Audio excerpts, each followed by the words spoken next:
Hello, everybody, and welcome into my latest live broadcast. It's Friday, TGIF. It is Friday, the 27th of October, 2023. We are almost at the end of October, just a few days away from Halloween. What is that, 5 days? 28th, 29th, 30th, 31st, 4 days, if you don't count today. And then we're into November, because that's how time works. And thank you guys so much for joining me today. I've got a build very similar to what we did earlier in the week. So I have these 4 motherboards. They're all going to be Intel Core i5 13500 builds. I got 2 of the Z790 SteelLegend Wi-Fi from ASRock and 2 of the B760s from ASRock. And the reason for this is business, consumer. These Z790 SteelLegend Wi-Fis have some RGB on them, and they're really there for the aesthetic, the look, or a case that has a glass panel. And it's not appropriate for most businesses. Don't want that. So the B760, on the other hand, is a little more bland, if you will. Doesn't have all of the accoutrements, unnecessary gaudiness. They also cost less money, which is also a big plus in business. And I've got a client that's ordered 2 computers. I got another client that wants another 2 computers. And then I've got you guys. There's 3 of you out there watching that are waiting on computers from me. So that's 5 I'm backed up on right now. Then I had some calls from clients yesterday, so I did not go live as I was expecting. And then by the time all that was dealt with, I just said, to heck with it, I'm taking the day off. So I took a day for me, Carey Day. So we'll make up for it today. Right now, the system I'm building is going to go to Beth. I know you said, wait a minute, that what you built last time? Sort of. We put that system, remember these are 2 identical builds.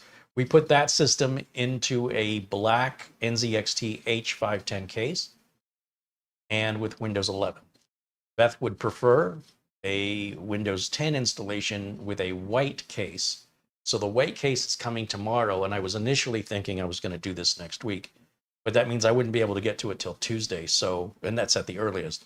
And I thought, you know what, let's just do it today because that's the most pressing. Computer's already been paid for, so I'd like to get it out of here and get it off my to-do list and get that pressure off of me. Don't get me wrong, it's a good kind of pressure to have is when people order systems. But when it's combined with making videos and taking support calls and handling other issues in life, anything I can sort of take off the list as, check it off as done. I want to do that, obviously, and this one we'll do the motherboard prep on today. It's going to be very, very similar. We're using an SN850X Western Digital Black drive. We're using the i5 13500, not the 500K, with the stock cooler, and we've got our OLOy Blade 5 or Blade Performance RGB DDR5 RAM. This is 2 sticks of 16 for a total of 32 gig. And of course, the previously mentioned Z790, which the SteelLegend Wi-Fi, for which we downloaded the BIOS on the last one of these we prepped last week, earlier this week. Was that this week or last week? When did I prep this other board? It was this week. Anyway, so we still have a fresh BIOS here for this board. Normally I erase them when I'm done with them, but yeah, 2 birds, 1 stone. You know how that goes. Welcome in all my friends in blue and all my members. Thank you guys so much for joining me on this Friday. It is finally starting to cool down here in Arizona. We are now into the 80-degree Fahrenheit range. Right now we are at 80. Oh boy, what does it say?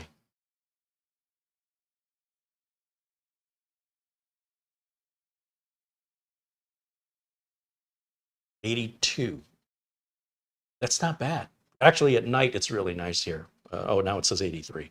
Temp is still going up, right? It's only 1 o'clock in the afternoon here in Phoenix, Arizona. And so our temps will go up until about 4 or 5. So I don't expect we should be hitting any more 100-degree days the rest of this year. Thank goodness. And usually in the desert, when the temperature drops, it drops quickly. You'll go from 100+ degree Fahrenheit days down to 60 or 50, 40. yeah, it happens quick. And those dark, those lower temperatures are typically at night. In the meantime, this is the best time to be out if you're ever thinking of visiting Phoenix. Come out between now and May and enjoy the weather. All right, let's take a quick look here at what's going on in the chat room before we get started. Say hello to Brad Revel and Keith Landers and Eugene Hidalgo, BLD0550, Marlena DG and Andy Kane. There's Gary Tatum. There is also Paul O'Brien saying hello, as does Doman 2000. And hello goes to Ben Laird, joining us from Scotland. Our good friend Buster won't be joining us today. He's got some stuff going on, but we'll shout out a hello to him when he watches the video later. And Buster sent a very generous, as always, Amazon gift card. His generosity, this man, holy cow. This channel wouldn't be the same without him, and we'll look forward to seeing him in the chat very soon. In the meantime, a shout out and hello to Buster as he watches the video later. And a thank you, of course, for his continued generosity that continues to enable us to do what we do here, which is to be independent of sponsors, to speak the truth. At least our opinions and our experience from being in the industry without having to go along with what the crowd is saying, or potentially lose a sponsorship if we're too harsh with a product. We don't have those issues here. We can go against the grain and against the crowd if that's what our experience suggests. And I'm going to take my experience any day over what anybody on the internet says, and I suggest you do the same. Let's see. Hello to Florin, and hello to Dwayne Blackwelder, Garfield Rupe, and Thomas Backenstow in the chat saying hello. There's Douglas Burchell joining us, and Patrick Rousseau, Zen Carter, and Happy Panda all saying hello. There's our friend Sherry McFarland, who says, I love the purple.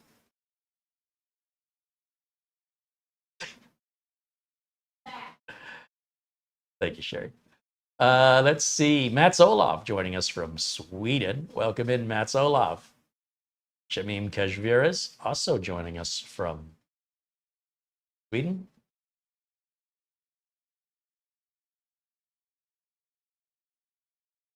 Dorado Systems says hello. Says he likes the t-shirt. The color is great and it suits you good. I wasn't going to wear this shirt today, but Mara insisted. Frank Jimmy says hello. Welcome in, Frank. Welcome in, everybody. There's Scott. There's our good friend Oystein joining us all the way from Norway. Gregory Howard, our good friend Gregory Howard, with a $20 super chat. Says hello, Carey, and everyone in the chat. Good day to all of you. Welcome in, Gregory. Thank you for your support, your contribution, and most importantly, your friendship. Zvi Manor says hello. And Mark Baggett, Jeremy says hello. Nick Poverman says hello. Chico48, Stan Ristov, Nick Caffrey, LRCX, Mortant 1210, and Paul Howe and Tim Teal. Welcome in, everybody. You know, I had a call the other day. No, it wasn't a call. It was a Facebook message. Somebody reached out to me and said, do you build computers? And I said, yeah, I build, repair, and upgrade computers. Well, I just bought a computer at an estate sale, and it has your name on it. And she's talking about the badge, you know, handcrafted by CareyHolzman. And she takes a picture of the computer. She goes, did you build this? I don't know. I mean, if it got my badge on it, I probably did, but I build a lot of systems, so. Who was the estate sale for? And they mention a name, and I'm like, I don't know who that name is. And they said, well, this computer's password protected. Is there a way to get around the password so I can have all the programs and everything? I said, well, you know, the reason why people use passwords is to keep people out. So then they said, if this is a system you built, is it worth? What I suggested was just wipe it and do a clean install on it. and this person lives pretty far away. So it wouldn't be convenient for them to get the computer to me or for me to get the computer, and the shipping cost wouldn't make any sense. I said, you know, you really just wipe it and reinstall it. Oh, but what about all the programs that are installed? Yeah, those would be wiped out. Well, this person was really into music, and this person, blah, blah, blah. And I said, yeah, I still don't know what you're talking about. I said, I don't think you understand the number of computers I build. So, you know, I don't even know how old this computer is. I can't tell from looking at the case. She says, well, how could I tell? I said, I don't know. She goes, but I want the programs on it. I go, well, you know, the programs, they're registered to somebody else. Somebody's not around anymore. I said, good luck to you. You know, I was on the fence about how far to push this, because licenses aren't generally transferable, not generally. And furthermore, asking me to crack into a machine that's password protected, there's a reason why the person password protected it. I said, you know, it's possible I didn't build that computer for that person. They might have bought it from somebody. They say, oh no, this person seems like somebody that would only buy stuff new. Okay, so you're not a family member. You went to an estate sale for somebody you don't know, and you're going to tell me all about their personality and insist that I built this computer. And I said, are you interested in buying a new computer? And she goes, no. I said, okay, well, I suggest you find somebody locally and, you know, have them look at it and they can evaluate it for you. She goes, well, there's nobody locally around here. I said, about all I can do to help you. So they were reaching out looking for free help to bend my ear and, you know, squeeze me for whatever they could get for free. Didn't know what they bought a bunch of stuff in an estate sale. And I have no idea what they're talking about. I have no idea or any recollection about the system. And I sure as heck am not getting involved with any password removals for people I don't know. Another person reached out and said, hey, can you get a password off of a laptop? So here's the deal. When laptops are stolen, and then they're often sold, the people who buy them generally get them super cheap, and they're told, hey, you know, it's a working laptop, it just got a password on it. So these people are often, not always, but often buying stolen goods. Then they reach out to somebody like me and they say, hey, can you take the password off this laptop? And there's no story behind, you know, you have the password. So I don't like to get involved in that. I don't want to deal in potentially stolen property unless it's somebody I know. Just for some random stranger to reach out to me and ask me that, red flags go up immediately. Not that desperate to make a few bucks to sit there and make money off somebody else's loss. Now, I suppose I could ask if they had the original purchase receipt just to prove that it's not stolen, or I could take the laptop, run it through a serial number database to see if it's been reported as stolen. I don't have time for this nonsense, you know, because then what do I do? So the person, I get the laptop from the person, say, okay, I'll take the password off for you. I run the serial number to see if it's reported as stolen. And if it's reported as stolen, what choice do I have but to basically let the police know, come and get it so that it can potentially be returned to the owner? Then all of a sudden I'm the bad guy, right? I'm the quote unquote snitch or whatever you want to call that nonsense for people who don't think rules apply to them.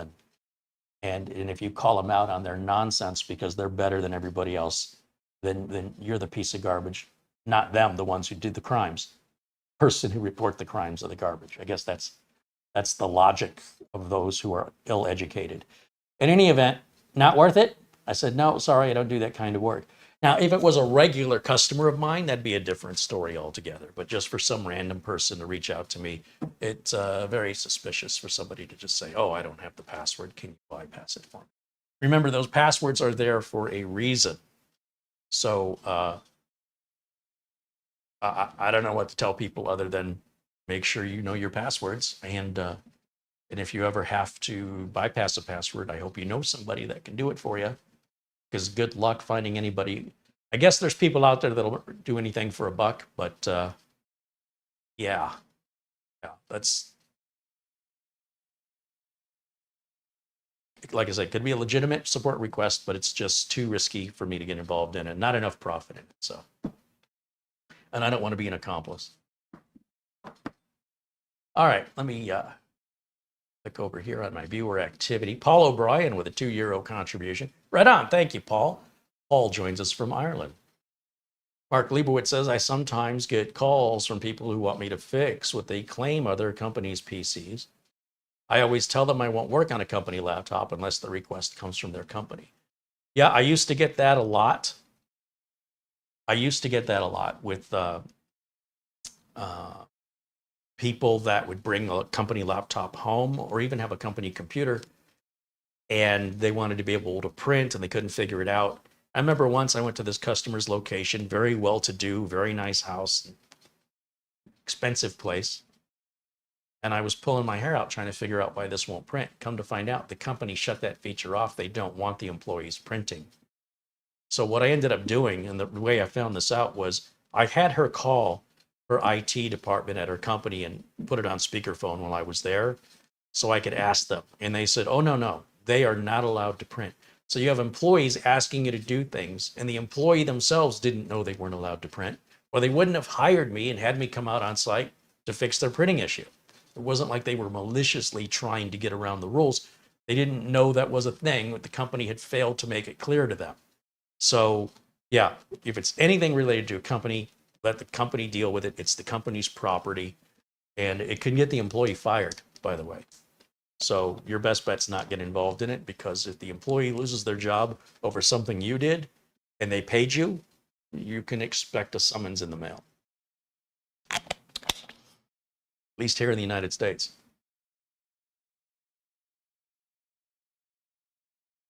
Is there no Mitch tonight? No, we're not having no Mitch today, but hopefully he'll be back again soon. I didn't even know I was going to be doing this yesterday. There's so many projects happening around here, whether we go back to the other HP computer that we're diagnosing or we move the parts out of the server from Serve the Home. News on 23H2 for Windows 11. It's already starting, rumor has it, it's already starting to be released in the wild. Microsoft will officially release it on Patch Tuesday. That's the second Tuesday of the month, 23H2. They say 23H2 will be the last update before Windows 12 comes out. That's the rumor mill. I wouldn't share the rumor if I didn't think it was probably true. That's not to be misunderstood, that Windows 23H2 will be the last update. It'll be the last update before the release of the next OS, likely named Windows 12. And then probably a 24H2 after that. We'll see. Again, when there's speculation, it's just kind of a heads up, just be aware. This is, in my opinion, likely, but has not been absolutely proven. And for that matter, it's possible there won't be a 24H2. If in fact, Microsoft does come out with Windows 12, they might stop updating Windows 11 in order to encourage people to just go to Windows 12, just as they've done for Windows 10. No more big updates on Windows 10. There's just monthly updates from here until the end of 2025. I've seen some people saying, you know, with Windows 10 support ending soon, and I have to stop them. Say, whatever you're about to say, don't finish your sentence. I don't consider 2 years as being soon. In 2 years' time is when Windows 10 support ends. 2 years. That is not soon. Not in my book.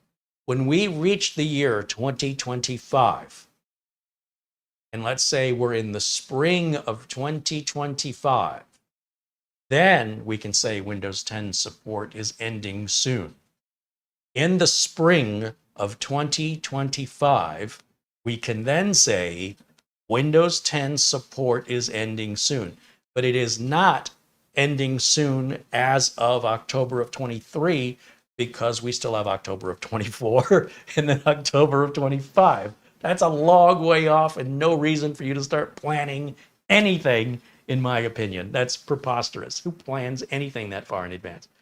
So that's creepy. And not only that, but by the time, you know, if you're like, oh, well, it's ending soon, and soon is 2 years away. So you jump onto Windows 11, and no sooner than you do that, it's going to be, well, Windows 10 will still be supported. Windows 12 will be out. So yeah, what are you gonna do? People, it's just people, man. They're just, I don't know, they're not thinking. I don't know what's going on. Stan Aristov says 2 years is not soon. Ask people in prison. Yeah, well, I guess it depends what you're doing in prison. Time could fly. Mike Visions with a £2 contribution says hello, Carey, and all in chat. Hey, Mike, thank you for your super chat contribution. Mike joins us from the UK.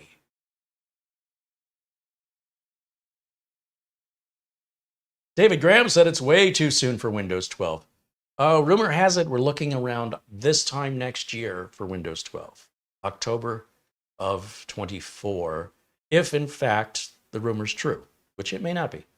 And Microsoft used to release an operating system every 3 years, and it looks like Microsoft wants to go back to doing that.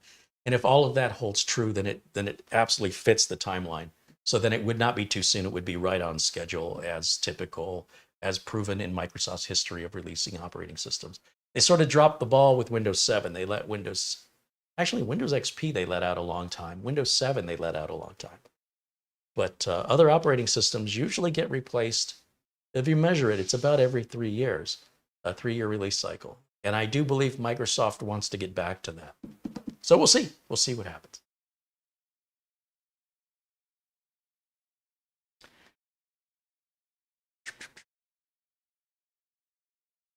Jim KJ3N said all this assumes Microsoft sticks to the 3-year cycle. A lot of assumptions, a lot of rumor. But I wouldn't mention it because I don't think most rumors worth repeating, except this totally makes sense. So I'll be surprised if it doesn't happen at this point. Given that Windows 11 has not been doing well. That's of all the Windows computers, 80% are still running Windows 10.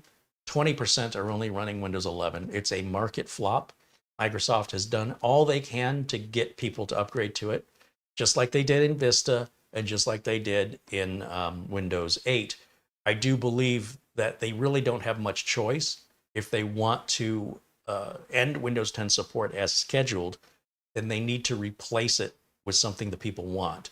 So that means Windows 11 becomes a leapfrog operating system, just as Windows Vista was a leapfrog, Windows Millennium was a leapfrog, and Windows 8 was a leapfrog. A lot of people just jumped over those to the next one. This all follows suit, and the market suggests they don't have much choice, or they continue to lose market share, and they're going to be in a pickle when people refuse Windows 11 and insist on running Windows 10 after support ends. They're going to be in a real tight spot. So then they have to either invest a lot of money into continuing to support it, Windows 10, or start over again with a new operating system, making a lot of promises that it fixes all the issues that Windows 11 has introduced with regards to usability. You know, things that used to take 1 click or 2 and 3 clicks now. Just a lot of complaints just over how the operating system interacts. A lot of people are still hung up on the TPM requirement, but honestly, that's not the biggest deal. The biggest deal is they've removed some critical functionality and usability features that Windows 10 has that Windows 11 does not. And you can Google articles about this that go into the details of the surveys that have been done and what people are saying. I'm not getting into all the specifics. I personally don't care for Windows 11 myself. I'll use it. Don't get me wrong. If it's on a computer, it's fine. My preference is Windows 10. And here's hoping that Windows 12 fixes the issues in much the same way that Windows 7 fixed the issues that Windows Vista had. Windows 10 fixed the issues Windows 8 had. Windows XP fixed the issues Windows Millennium had. So it seems like more of the same. And again, I could be completely wrong. Lauren Gruya with 20 RON, Romanian? He says, I've been watching since the Phoenix build days. Keep it up. Right on. Well, thank you, Florin. Rick Lake says hello, and there's Martin Wolferts joining us. John Swisher joins us. Richard Rogers says hello. Simon's PC Build says hello, as does Andrew Johnson.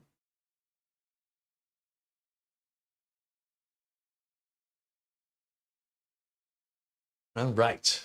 All right, well, I guess I can start prepping today's board. As I mentioned, this is going to be a duplication of what we did earlier in the week with our Intel Core i5-13500. Still, I think the best bang for the buck on the market. Not to mention it comes with its own cooling fan, which is perfectly adequate for this chip. You can run Prime 95 on it all day. It won't overheat. It's lower power. It doesn't cost a lot of money to run. And bang for buck, you get a really good deal here. The Western Digital 4 terabyte Gen 4 SN850X, I think, is one of the fastest Gen 4 drives you can get. I pick them up when they're on sale. You should be able to pick these up about $250. Samsung's got their 4 terabyte drive out finally, the Samsung 990, but it's $299, which is, I think if you wait until Black Friday, Cyber Monday, you're going to see some really good deals on the 4 terabyte high-end drives from Samsung and Western Digital. OLOy, sort of a lesser known brand. There's some pretty cool looking RAM. It's running really good. I haven't had to return any. It's all been perfectly functional. This is RGB RAM. And I haven't been liking the choices from other motherboard manufacturers for Gen 5 NVMe compatibility. So I've been using a lot of ASRock because of that. They seem to have adopted that much earlier than everybody else, and it's more ubiquitous across their board lineup. Whereas with other manufacturers, they only have a handful of boards that support it. So not that we're using Gen 5 NVMe in this, but I just like that you can, quite honestly, and the fact that we have a lot of NVMe ports on here as well. So this is a little bit of eye candy and is intended to go into a case with a window so you can see the RGB in there. So we'll see the RGB on the motherboard and the RGB on the RAM. Not overkill, in my opinion.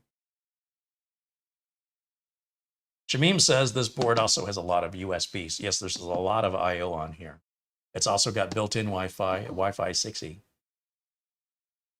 He says 3 M.2 slots. Actually, it's 4. Well, technically it's 5, but you can only use 4 at a time. So, yeah, no, it's a lot of I/O. Lauren wants to know, is PCIe Generation 5 solid-state drives worth it? That's something only you can decide the value. You know, what my values are and what your values are. One man's trash is another man's treasure, as they say. And so whether or not something's worth it to you doesn't mean it's worth it to anybody else. And whether or not it's worth it to me doesn't mean it's worth it to you. So depending on how you establish value, how you use your computer, how much I/O plays into it, that's something only you can decide. All right, so I'm going to open this up and we're going to start getting this ready.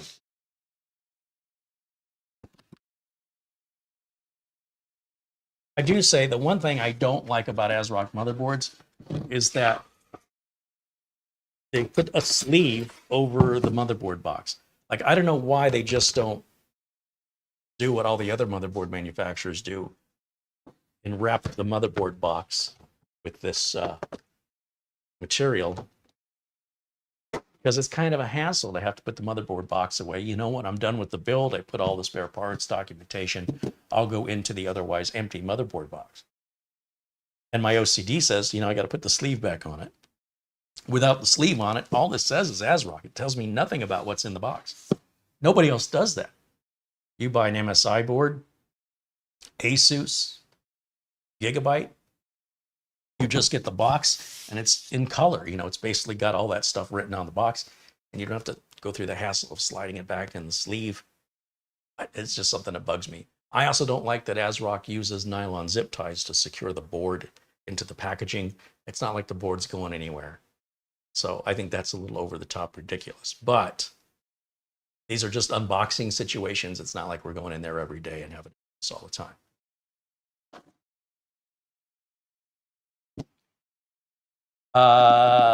Close-up camera girl. Yes, I could use a little help. Get to work. Hey. George Ferrugia says hello. Welcome in, George. Andy Kane says a 13500 i5. Yes, that's 13500. This 13500 i5 is a screamer. Holy cow, you cannot believe how fast this thing is. This is the editing machine of choice for me right now. It's faster than my 9900 KS. It's faster than my, what is that graphics card? There's a 3070 in there, and I think we have a 4090. When I render videos, it renders faster on the integrated graphics than it does with a $1,500 graphics card and a $700 processor. So not only that, it runs cooler, it runs quieter. Sometimes people, you know, they let a label get stuck in their craw and they can't see past the label. And who knows, maybe the way you use your computer, maybe you won't find the i5 13500 as impressive as I do. But I've never seen anybody not blown away by it. Everybody who sits down and uses one of the computers I build with a 13500 cannot believe how fast it is. Plus how quiet and how cool it runs. The minute you go to the i7, the i9, you start drawing more power, you start drawing more heat, you start running into more fan noise, and you're paying ridiculously more amount of money for just a little bit more frequency. All right, you ready over there? Ready? Okay, let me go to camera, close-up camera. That's what we call it. Come on over. Right. All right, so here's our box right here. David Graham contributes $5 in Super Chat. He says, can all 4 NVMe slots be used without affecting the top video card slot? Yes. Yes, they can. Michael Dane contributes $10, says, happy Halloween, everyone. Have a scary weekend. Right on. Happy Halloween. Thank you, Michael Dane, for your Super Chat. And yeah, David, up at the top, there's 2 NVMe slots. And if you use the Gen 5 slot, then your graphics card slot, your main PCIe slot, will be cut in half for your speed. So we'll get into that here in a minute. But that's why they give you 2. So as long as you're not using a Gen 5 slot, then the Gen 5 remains in full speed for your graphics card. All right, let's get rid of that. And we'll take this out. Underneath this,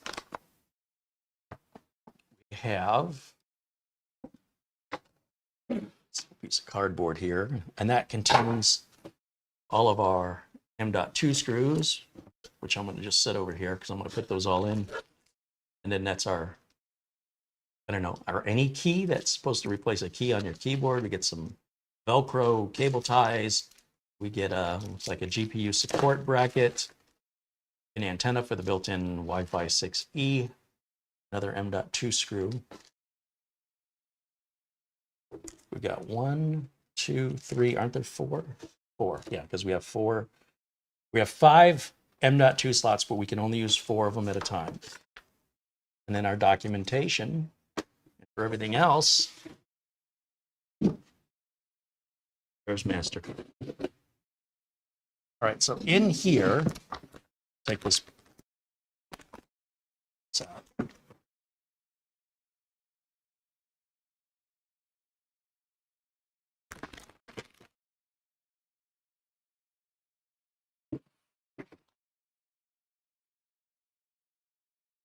And so, like I said, they ASRock likes to use these nylon zip ties and secure the motherboard through the mounting holes into this foam packaging. Why they could do that with only one zip tie or maybe no zip ties, I don't know where they think it's going to go. So we get our angled wire cutters from Italy. These are our good ones. All these parts, tools, and stuff I use are all in the Amazon store link in the video notes below this video, below every video. Let's see, how many did they put on? 1, 2, 3, 4, 5. Yeah. Can anybody say overkill? Ridiculous. Completely unnecessary. No other motherboard manufacturer that I'm aware of does this. And somehow their boards arrive just fine. Isn't that weird? Let's go ahead and get some close-ups of that board. I'm going to try and clear this bench off so as I have some room to work. All right, let's see. So we have the peel. Now remember, this was plastic that came off, right? They just don't give us anything to pull it with. Use my nail.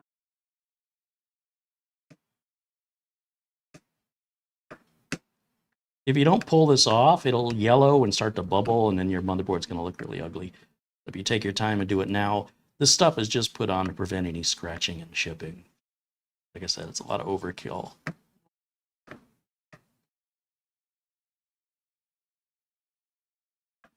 I got it. Job. All right, let me get this out of here. Now,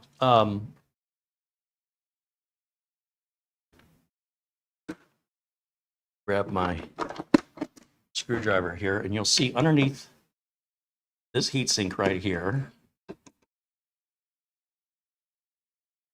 and underneath this heatsink right here, there'll be two M.2s underneath each one of these.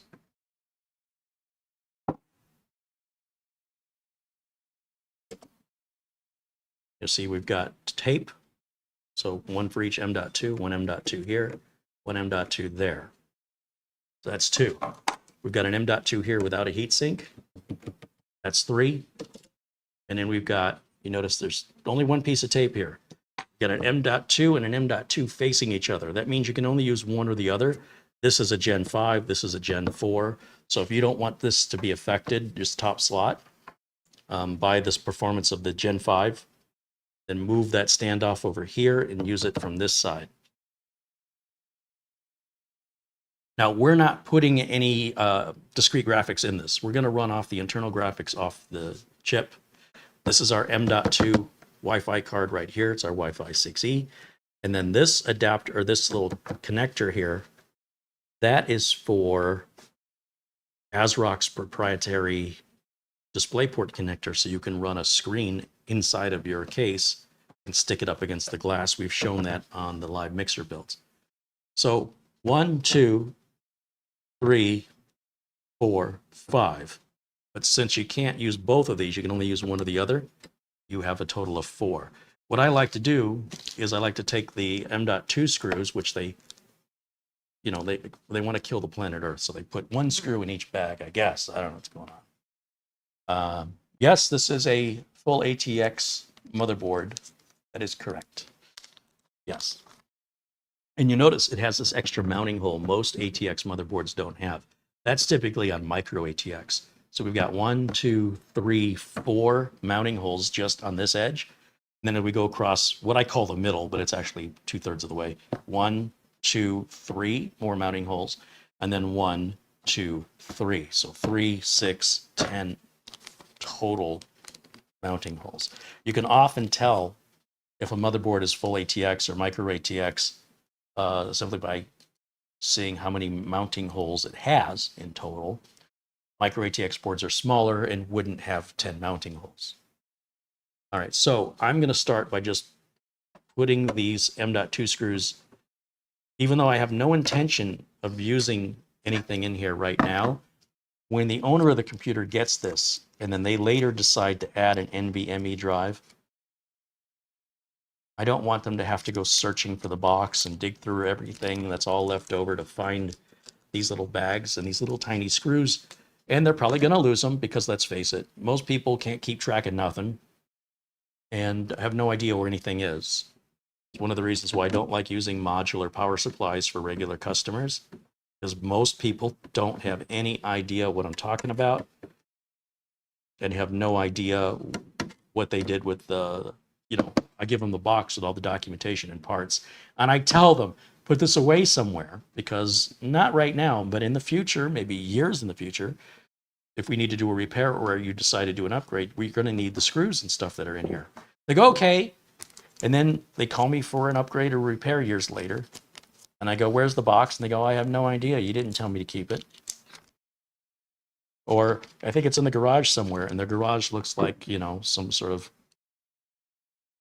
I'm going to age myself here, but Sanford and Son Porterhouse or something. And, you know, what are you going to do? You know, trying to find the screws seems relatively simple. However, they can be very difficult to find the right ones. All motherboards don't use the same M.2 screws. Unfortunately, there's several different standards. So use the ones that came with the motherboard. Did you get it? Yeah, it looks like something's being delivered. Bear with me for a second.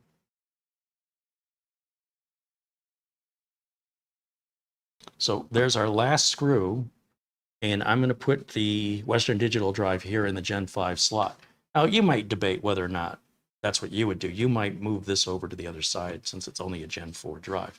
My logic is, if the customer wants to free up the bandwidth here, and I can tell you if I sold 100 of these boards, 99 of my customers would not be adding a graphics card to this. And if they were, they wouldn't notice any difference between 8X and 16X. So those that would go through that trouble represent a vast minority. And I'm always about trying to avoid support calls and stuff like that. But it's easy enough if a customer wants to reverse this around the other way or move it into another slot, they can do that. I'm selling the system the way I prefer to build it. And unless the customer tells me they have plans on adding a Gen 5 drive, then I build it the same way regardless. I don't build it one way because it's an ASRock Z790 and build it another way because it's a gigabyte board. You know what I mean? Like, I build with consistency so that support is easier. I don't have to wonder which way did I build that one. So they're all built the same, and that way I'm able to answer the customer's questions. When you build yours, please do us both a favor and build it the way you want to build it. And do me a favor, let me build mine the way I want to build it. That's between me and my customer. Now, here's our Western Digital Black. This is the 4 terabyte super fast NVMe drive. 5-year warranty, I think, on this, isn't it? Yeah, 5-year warranty. And let's get this opened up.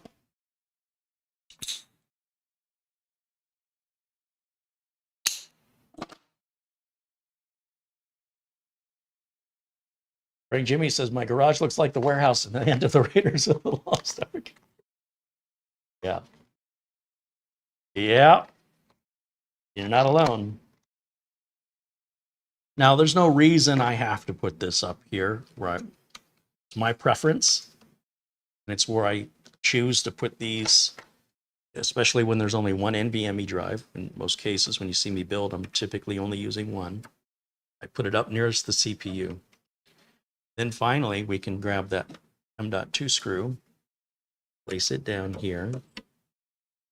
And don't over tighten. This is just to secure the drive in place so it doesn't break free or get loose. And then we can remove the tape that's covering this thermal tape here that's going to help the heat transfer. And there's really nothing to help align this. There's no pins or anything, so you kind of have to feel for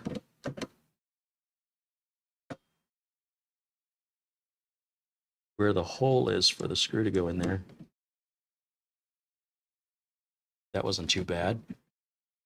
And once again, don't over tighten, just take it till it's pretty much when the screw stops turning. Don't push it any further than that. Now that we've got the 2 screws down here on the bottom, we can put this heatsink back on. If you're not quite sure which direction it went on, usually there's words on the heatsink that face towards the bottom of the board.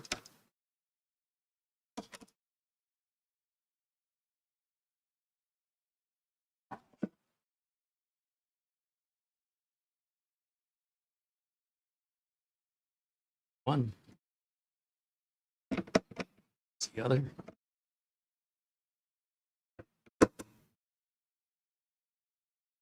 And again, we just snug those up. Now I can go ahead and put our CPU in. So to do that, I'm going to push down on this lever, move it away, and then push this. I'm going to push it towards you guys. Well, I'm just going to grab this little lip right here. And we can pop this little piece of plastic off. This is needed if you ever take the CPU out. These little pins in there are very, very delicate. 1,700 super teeny tiny little pins. They're very easily damaged. So if you have to send the board in for an RMA, you need to take all the M.2 screws out. Any bit of hardware you've added to this, your RAM, your storage, your CPU, if you include any of that when you send the board in for warranty, they're not promising you're going to get it all back. So they want the board returned to them the way that it came out of the box. And that means take your CPU out and you put this cover back on.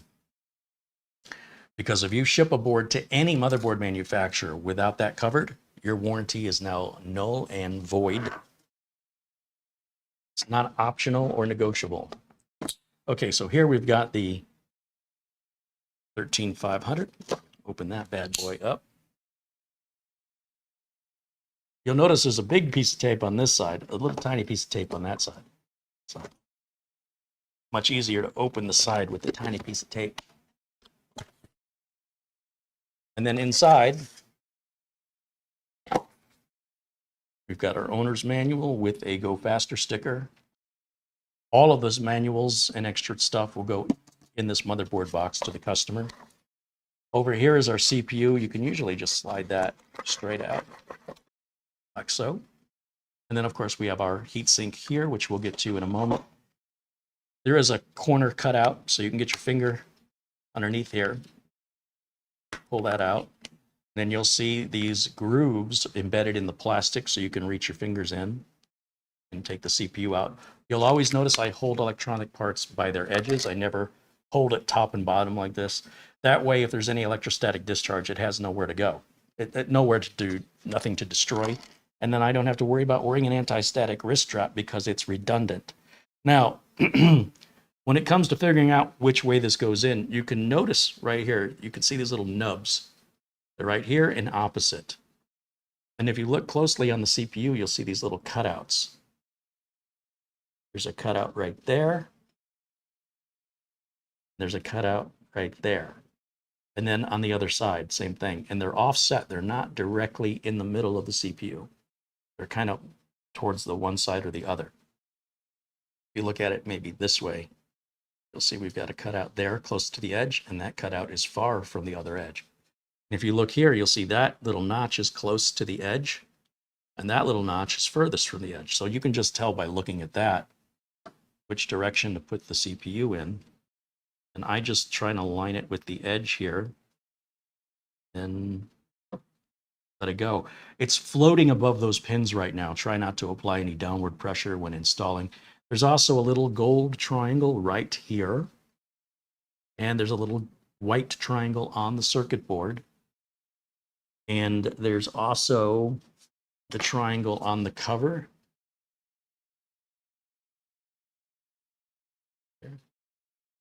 And there's also a triangle on this lid right there. So you got it 4 different places that tell you your orientation, and you'll notice I didn't need to use any of them by simply paying attention to where the notches are. When we lower this down, see there's these 2 like forks that stick out of the top here, right here, and that's going to go underneath this bend in the lever. There's a bend here. That's going to push this down, and it's going to push the whole CPU down onto those 1,700 pins. So it's critical you've got this seated correctly before you apply any downward force. If you cause damage to those pins, that is not a warranty issue. That's all on you, my friend. Now, there's going to be a lot of resistance on this. This loose lever is now going to be very resistant. So we're going to use some force, push down, and hook it right underneath there. That's done. With regards to our cooler, we've already got thermal compound applied to the cooler. So if you look over here, being covered up, you'll see the thermal compound has already been applied. Try to avoid touching it. Oh, it's got a lot of dust on there. That cover didn't do much good. And so what I'm going to do is unravel the power cable here.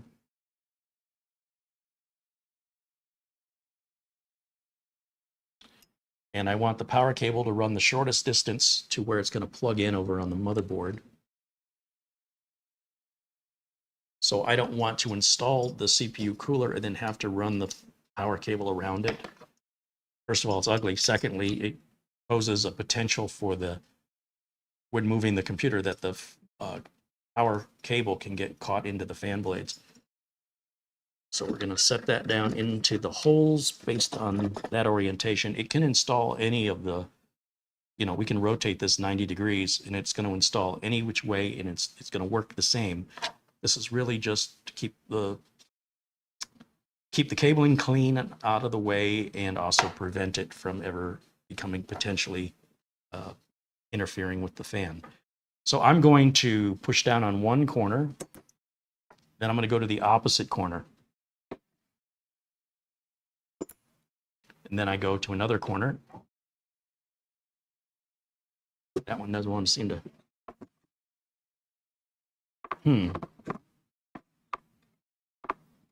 Oh, I think it was an unlock.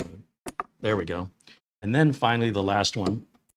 Okay, so I don't like this label that basically tells you not to throw this in the trash because it's a recyclable material and they don't want this in the landfill.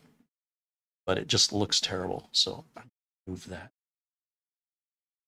And some people might say, well, your warranty's void if you remove that sticker, but I'm not worried about fan dying. I would never send a fan in for warranty, not a CPU cooling fan, because quite frankly, it would cost more in shipping than it would to just go on eBay and buy a new one.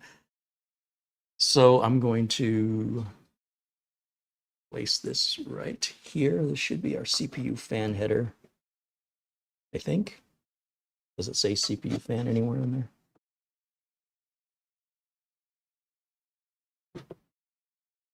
This says CPU fan 2 right here on the board. And yeah, this is right here just above the header. If you look very closely, right by the end of my finger, it says CPU fan, which makes sense since that's the header closest to the CPU. And then finally, we've got the RAM to install. For that, we have our OLOy RGB. This is some cool looking RAM, and OLOy is a lesser known brand, and they're more aggressively priced because they're not as well known. Why should you go with a lesser known brand? In general, lesser known brands will be more price aggressive. They might offer better warranties. Not always. So I've been gingerly dipping my toes with this RAM and system builds, and it's been absolutely wonderful. I haven't had any issues. So this RAM in particular has a very unique look to it, and that it has RGB on it, but you'd never know by looking at it. If we slide the cover off here, it doesn't have that clear top that most RGB RAM has. It has what appears to be like a gold top, and the RGB shines through that. It's really cool. This RAM only goes in one way. You'll see there's a notch right here, and there's a notch in the memory sockets. And if I recall, they wanted us to use the first RAM socket closest to the end of the motherboard, skip a channel, and then the next one. So for you guys to see that, I'll put them in the opposite way so you can see. So we'll put the one closest to me in first. Okay, and then we'll take the other module out. Make sure we put it in the right direction. Slide it in the track first, nice and gentle, no brute force. Should go in there nice and easy. Then with thumbs, one side down, and you will have to apply a lot of pressure to hear that click. Oh, they both went in at the same time. And I just closed these to prevent anything from snagging on them. That's our entire motherboard prep right there, ladies and gentlemen. Now we're able to test fire this, update the BIOS, throw Windows on it, and I can give Camera Girl a break and she can go check what package has been dropped off. How's that? Yeah, I'll do that too, but we don't need to close up on that. So you're free to go. Yeah? Yeah. Okay. Yeah, probation. You're All right, thank you. welcome. All right. So let me see. Let me get rid of this. And yeah, I'll grab some zip ties. We'll zip tie that power cable because this is a lot easier to get to it now than it will be after it's installed in the case.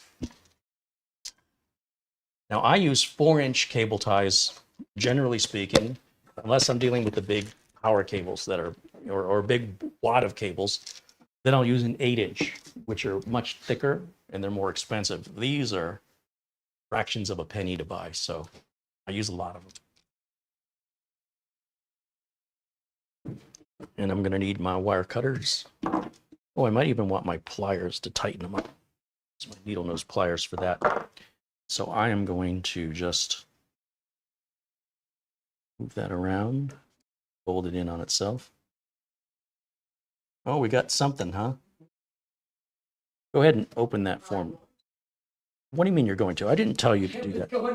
You were going to do it anyway.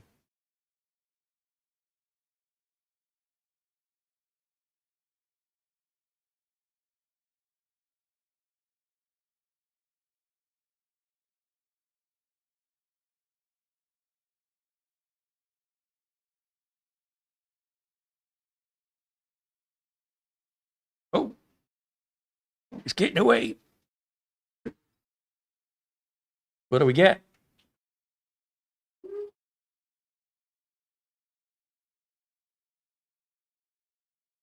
Oh, that came already? Yeah.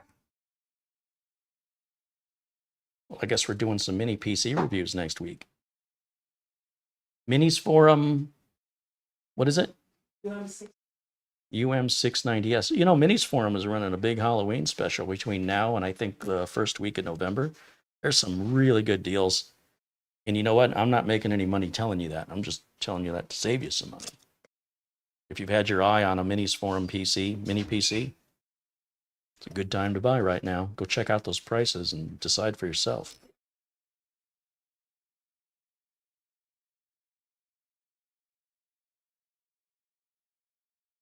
So I'll use these pliers to really cinch these up, make them nice and tight.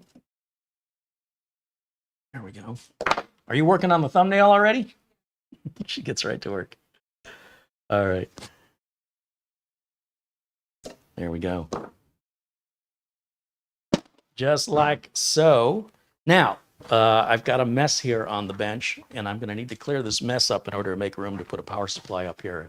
We can test fire this bad boy. There it is there. And this is our empty box that the CPU came in, and we'll just put that back in here. Side. And our RAM there. Put that here. Documentation will go in the motherboard box. These little baggies, I like to hold on to these. These are great for anytime we have some spare parts laying around like I've got over here. I should put those in a little bag so I don't lose them. Our documentation on the NVMe drive will go over there. And the packaging, let's put that here. And of course, we have to hold on to this. So we'll put that there. This I don't need to hold on to. That's just junk. Okay. So when it comes to this stuff, as I mentioned, I will put this. You can pick up the board by the heatsink. You don't have to worry about anti-static discharge.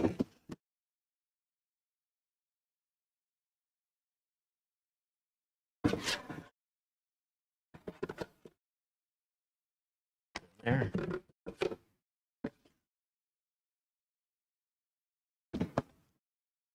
Do like that.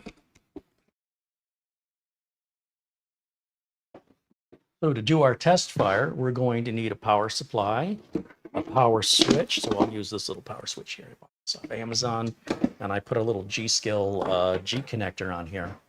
G-Skill? Not a G-Skill. I used a Gigabyte G connector. Gigabyte included these little G connectors with some motherboards, and I don't like to use them, but it's really fantastic on these little switches where all I have to do is plug this in as one connector instead of plugging in multiple connectors, you know, for the power switch, reset switch, power LED, hard drive LED.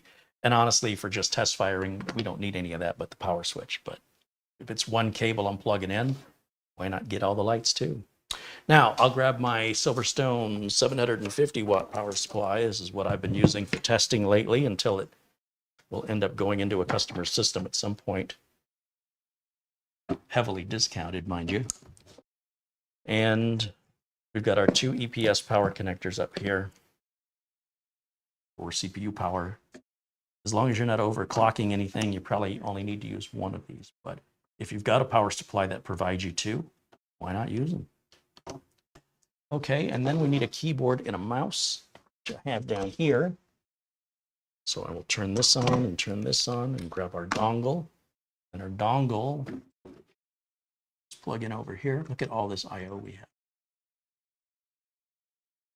So, and let's see, HDMI cable there. And what am I forgetting? Power. I always forget power. And make sure the switch is in the off position on the power supply, safety first. Because as soon as we put power to the board, all that RGB is going to light up, even though the board is off. It goes into sort of a vampiric state where it's sipping power and it's in a basically like a low power standby. That's what off is on a computer, unless you physically hit the switch on the power supply or physically unplug it or turn off the surge protector, surge protector that it's plugged into. And then finally, our new BIOS. But let me just make sure this boots first. So let's go over to our HDMI input, which is where? It's there. And I'm going to put myself in a corner. So, and I'll hit the blue button.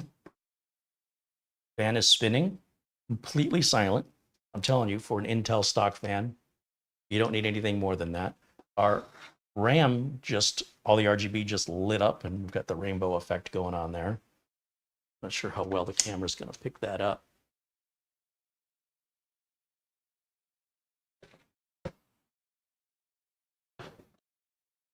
Now, we need to give this, a good minute to 90 seconds for it to train the memory, and then we should get a post screen. It's got nothing to boot from since the NVMe drive we put in is completely blank. Western Digital doesn't know what you're going to do with that, if you're going to stick it in a tablet or put it in a laptop or a Mac. So it's completely free of any format. And you will partition it and format it based on the operating system of what you're installing it in. Since it can be used in many different types of hardware, it comes completely blank. And so the system sees it but can't boot to it. Now, I'm going to get rid of camera 1 here, and let's take a look what BIOS version we have, 8.05, and I believe the latest we downloaded earlier in the week was 11.02. So I am going to, let's turn camera 1 on here just for a minute. I'm going to take my flash drive here. I'm going to plug it into any USB port, and this has the downloaded file that I grabbed from ASRock for this board. Now, if you missed that, you can go back to the earlier video that was on Tuesday of this week, and you can watch me do that process. I'm not going to repeat it. I've already done it. Then let's get rid of camera 1 again so we can see the whole screen here. Then what we need to do is run the BIOS update, which here they're calling it Instant Flash. So I'll click Instant Flash. Please suspend BitLocker. Well, we don't have to worry about any of that because, of course, we haven't installed anything yet. So that's fine. We're going to continue. Yes. Okay.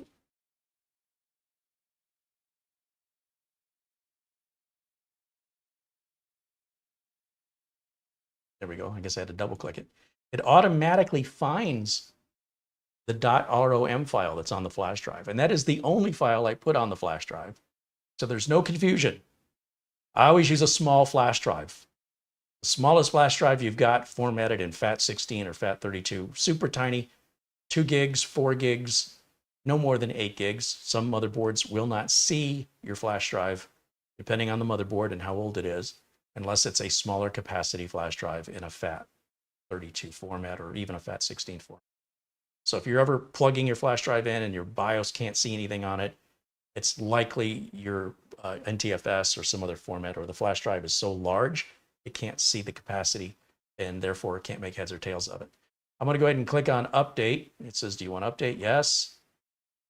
And we'll leave the screen, full screen here. Now it says after pressing enter, the system will automatically reboot. Please wait for a few seconds and the BIOS update will continue. Well, I'm not going to hit enter, but I'll click OK. Same thing. And now we keep our hands off of it and leave it alone. Don't mess around with your keyboard or your mouse. If you want your BIOS update to be successful, you need to learn to leave it alone. So for the next few minutes, we'll allow this to do whatever it wants to do. Do not touch it. Do not interrupt it under any circumstance, unless I suppose there's fire coming out of it. All right, let's take a look in the chat room and see what you guys are talking about while we're waiting on this.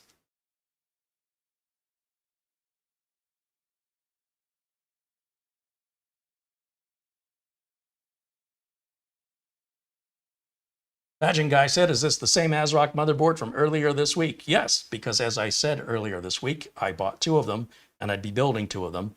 And I have 2 B760 ASRock boards. That'll be built next week.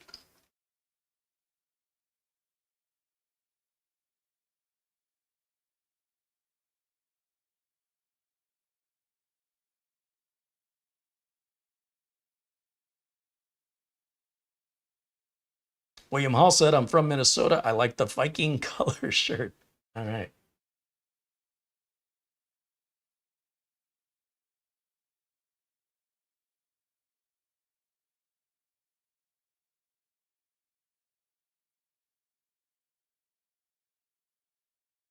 Am I sure about my RAM insertion? It seems good to me.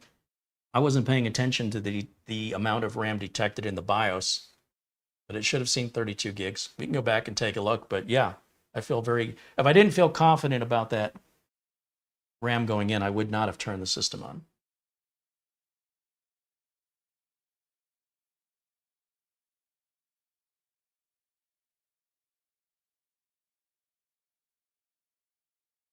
So I'm just scrolling through the chat room right now.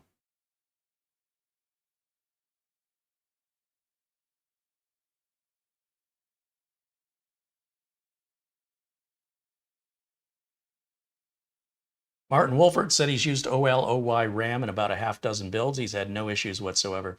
And they're very aggressively priced. You get a really good deal on that. 55 Staying Dude said that RAM would look good on my black and gold Z790 ProArt motherboard. Yeah, well, you can pick that RAM up over at either Amazon or Newegg. I believe both have it. Maybe even B&H Photo now that I think about it. Do keep in mind, within a few weeks, we're going to be at Black Friday and Cyber Monday. And there's probably going to be some pretty aggressive sales on this stuff. So if you can wait a few weeks, you might save some money. Shamim Kajvera said the price of this motherboard is really good. Agreed. Yeah. Another reason why I purchased it. Purchased 2 of them.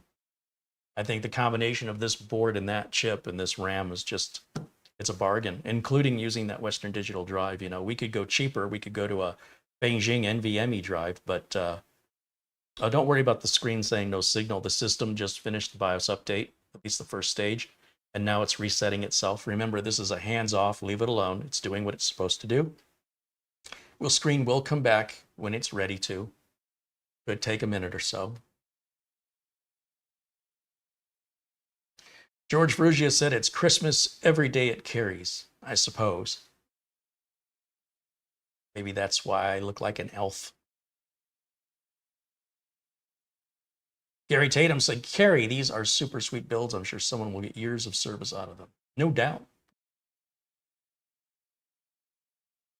Wayne says the BIOS was set for a liquid cooler. Oh, that's fine. Yeah, we'll change all that later. We want to make sure we get the BIOS updated. And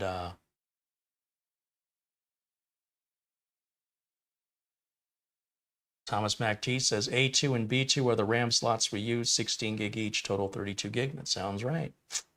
That sounds right.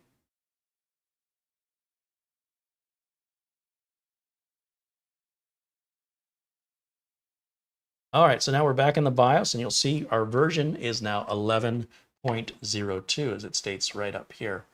So cooler type, it says auto, but we want to change that to air cooling. That's something unique that ASRock does. I don't recall seeing anything like that on the Other manufacturers like Asus and Gigabyte typically default to air cooling, but it's fine. So there's our DDR5 socket A2 and B2. And if you look in the owner's manual, it'll say if you're only installing 2 RAM modules on this particular motherboard, they recommend installing in slot A2 and B2 first. Of course, we can turn XMP on if we want to. I can't see any reason not. Although, do keep in mind that if you turn on the XMP and you've not installed Windows yet, and your Windows has a problem installing, it's likely because of your XMP. So this is normally something I wouldn't recommend you turn on till much later. But because we've already installed one of these and I've already been through it, very confident we're not going to have any issues with that. And then let's see. I think that's all we need to do. Advanced mode is up here. That gets you more of a traditional looking BIOS. Recognizes our 13th gen Intel Core i5-13500. This is an area where you do your overclocking if you want to get into that self-masochism. And then CPU config in here. Chipset config.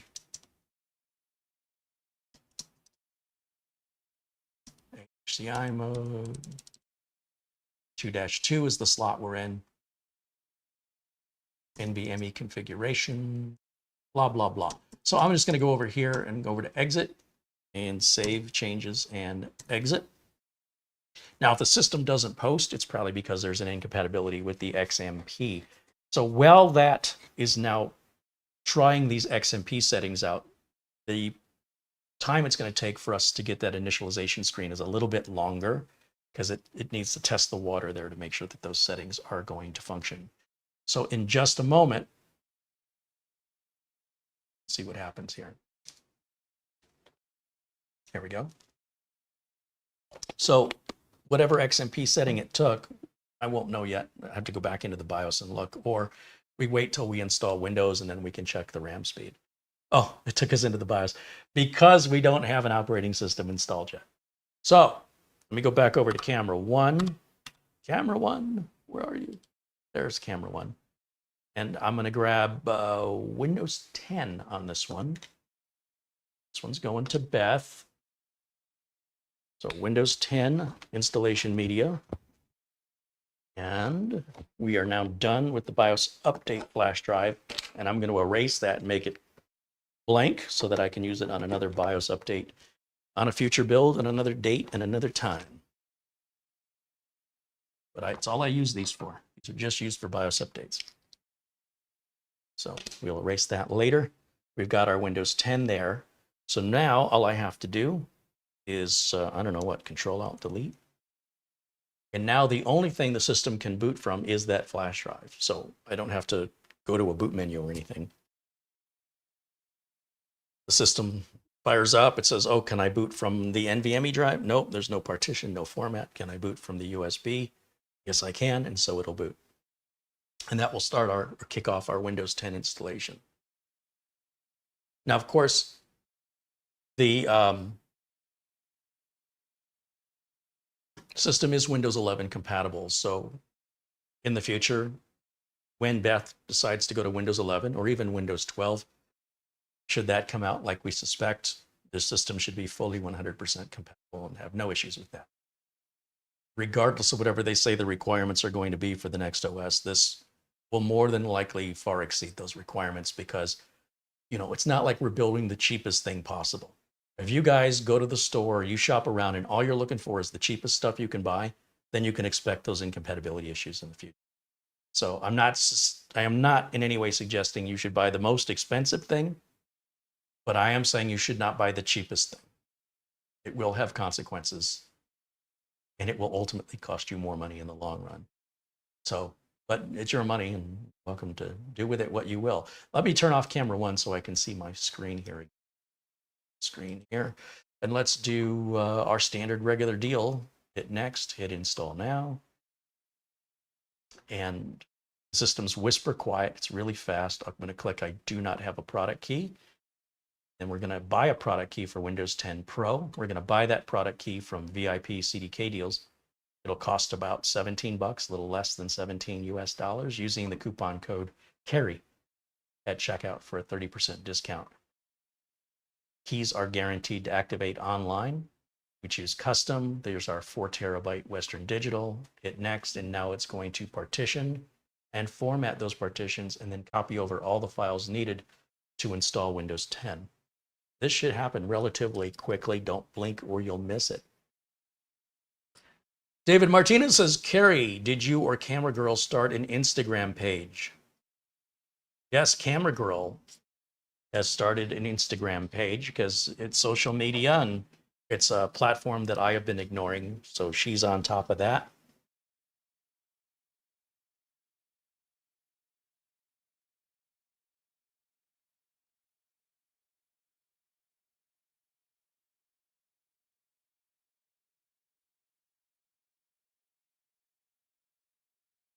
Look how fast this is going. Rocket ship. It's already done. So I'm just going to keep hands off and let it restart on its own. I expect the case to arrive some point tomorrow. So if it arrives early enough, I might go live tomorrow and show putting this motherboard into the white NZXT H510. Yeah, H510. And we'll use the same power supply, the NZXT C650. So the build's going to be like a twin. And for the price, oh, that's different. Why is it doing a disk check? Anyway, for the price, it's a bargain. I think it was disk checking my Windows 10 installation flash drive.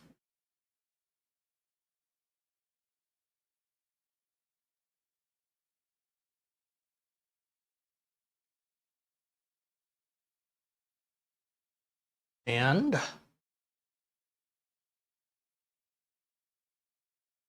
we're doing this all live, unscripted, unedited, and unrehearsed. And what you're seeing is the amount of time this is actually taking. The parts were unboxed for the very first time live on camera. You'll see we don't have any dead on arrival parts or damaged parts. That very rarely ever happens, which is why I can so confidently do these videos live. The no signal means the system is restarting. So it's already on its second reboot of the Windows 10 installation. And then I'm going to set it up with a local user account, which we'll call Beth, because that's who it's going to. Once that's all done and we get to the desktop, I will plug the network cable into it so that we can start downloading all the Windows updates. So here we go through the standard process: United States, skip.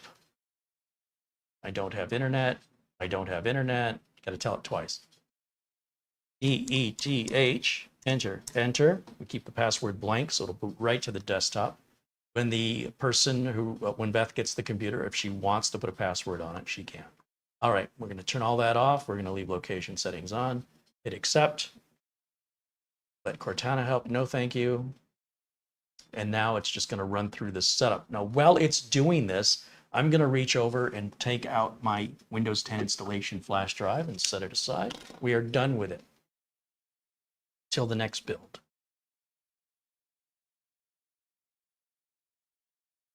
And let's see if I can go back to camera 1. And while we're waiting here, let's see what's going on in the chat here. Kevin Doan says hello. Welcome in, Kevin. So I will remind the audience that if you want personal tech support from me, it either comes with your membership. If you're a member of the channel, you can reach out for tech support to me anytime. If you're just a viewer, you're just a subscriber, I'm happy to do my best to answer any technical support questions during live videos, but I will not address them in private email, not for free. But that is something that comes along with being a member. So those emails just get deleted. I will not answer them. When I say, does anybody have any questions? That's your time to ask your support question. If you're a member, and I want to reiterate this, if you're a member of the channel and you pay $9.99 a month, that part of that membership means you get videos on Mondays that are live like this, just for members only. They are never, ever released to the public. And if you ever have any support questions, you can reach out to me directly but some person that's just a viewer that for some reason isn't participating and asking their question in the chat and wants me to effectively work for them for free, I find it a bit insulting. Also, it's not great for the community to take a support question, right, that I'm answering for free and do it privately where the community doesn't benefit from the question and you don't benefit from getting an answer, an alternative answer from mine that might be a better answer. So it's in everybody's best interest to ask your support questions while I am live. If you're a member, you are welcome to reach out to me for any reason at any time. I treat members like customers in a way. Customers always get the service they're paying for, and the people that are not buying, they're just shopping, but they're not buying, they're welcome to shop, you know. But I'm not spending time answering all of their support questions. That's what I get paid to do, and I'm not doing that for free. Besides which, I wouldn't have time for anything else. So if you've asked a support question and you wonder why your email never got answered, ask your support question in the chat. And if you are a member and you have a support question, always tell me you are a member in your email so I can verify that and know, okay, you know, make time to answer your question because you're helping me out. I want to help you out too. Now, oh, there's Bay Home 43. That's Beth right there with $9.99. Says, wonderful build today, Carey. I am sure you are welcome to reach out for it. You remember, welcome to reach out for any reason. Well, that's what I tell my customers. You can reach out to me. All right, let me get the internet plugged in here. I don't know if we've got the Ethernet adapter driver installed by default or not, but we're going to find out. Since we've now created that local account, and thank you, Beth. Thank you for the super chat, as always, and your patience as we get the system ready for you. Let's go over to, let's see, I've got to go full screen over here.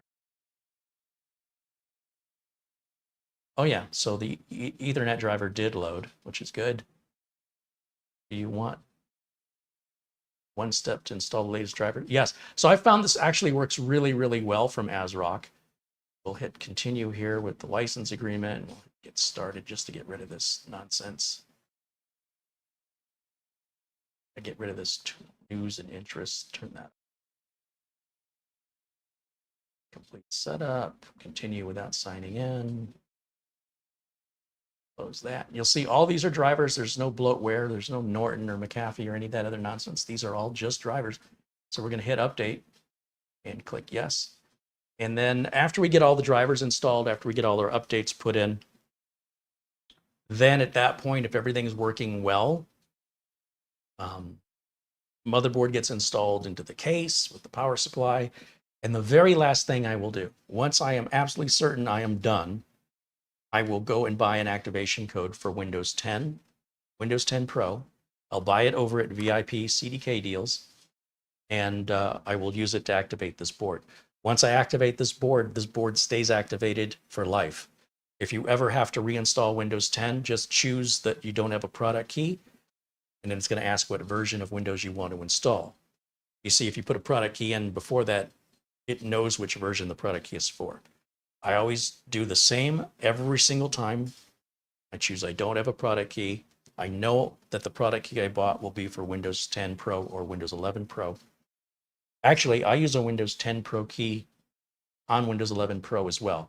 It costs less money and it activates exactly the same. You do not need to pre-install Windows 10. You just need to buy a Windows 10 Pro license key from VIP CDK deals and pretend like it's a Windows 11 Pro key. Treat it the same. Once it activates online, it stays tied to your motherboard serial number. So basically, unless you change your motherboard out, you'll never need to reactivate ever again. If you were to replace your NVMe drive or completely wipe and reinstall your operating system, you choose you don't have a product key. When you go to Windows Update after you're done with the installation, while it's doing the updates, the Windows activation server pulls the serial number on the board, says, oh, I remember this board from before, reissues the product key that was used to activate it back into your registry and activates it all without you doing anything. Wouldn't it be great if they did the same with Microsoft Office? You can kind of do that with Microsoft Office if you create a Microsoft account. I don't use a Microsoft account. I don't want my account on a customer's machine ever, not even temporarily. So I always create the user account locally, and then it's up to the user. If they use a Microsoft account, that's fine. I don't have anything against it. I just don't want to leave my account anything from anything. I don't log into any websites. I don't leave any cookies or traces behind that could potentially harm me, even from a user that doesn't do it on purpose, just mistakenly, what's this, So it's very important when I'm building for a client that the machine is kept clean, and there should be no logins, no sign-ins.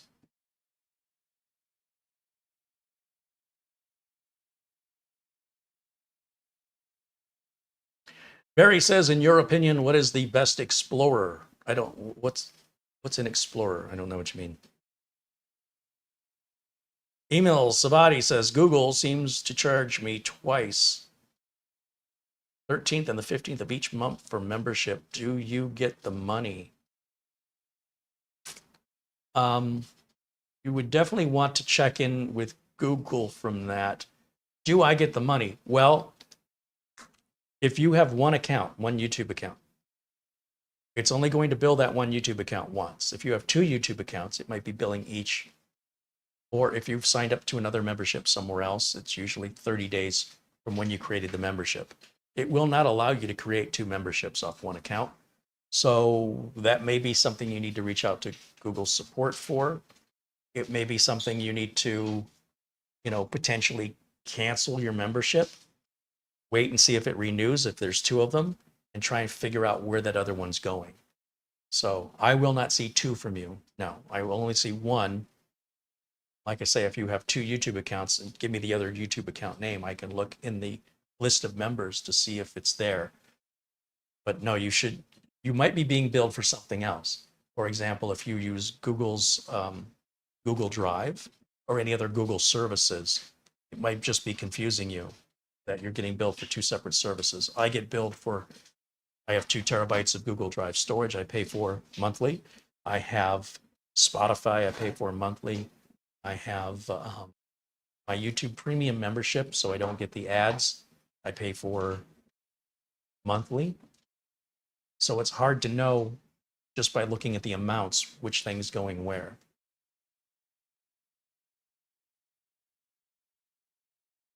Gary says to Beth, that's a nice system. I am jealous. Well, the good news is you can build one yourself. All these parts are widely available right now as we speak. You can get these boards, this RAM, that CPU in abundance, no problem. When the holidays come, things will start selling out. Things will also go on sale. Martin Hogg wants to know if anyone in the chat can suggest a reason why Crystal Disk Info may not see an installed drive. Message says, no disk found. If you're on a RAID controller, like if you're in the BIOS and your BIOS is set to RAID, it likely Crystal Disk Info won't see it. If you've got a USB drive you're plugging in, Crystal Disk Info may not see it, depending on what controller it's using. So we'd have to know more details. What is the drive? How is it connected? And what is if it's built into the board, like if you're using, is it a SATA drive? Is it an NVMe drive? Then the next question would be, what's the controller set to in the BIOS? And of course, what's the drive? What's the make and model of the drive?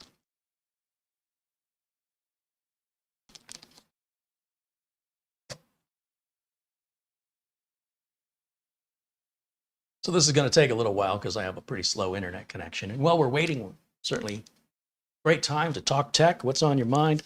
Like I say, that Windows 23 H2 for Windows 11 should be out on Patch Tuesday next month. The second Tuesday of every month is what we call Patch Tuesday. If you have a Dell or an HP computer, you should always run Dell Update or HP Update accordingly. These do not run by themselves, and there's a lot of updates that the system integrators release for their systems that the end users don't know anything about. It's a real shame that these don't run automatically. But do check your start menu. See, you can just start typing down in the bottom left corner down there. If it's a Dell update. If it's an HP update. If it's Lenovo, I think it's Lenovo update. If it's an Acer or an Asus update, Asus update. They all pretty much do it. Specifically, I can guarantee you've got it if it's a laptop. If you've reinstalled the operating system yourself and you don't have that app, go to the system integrator's website, look under the software and download their update application.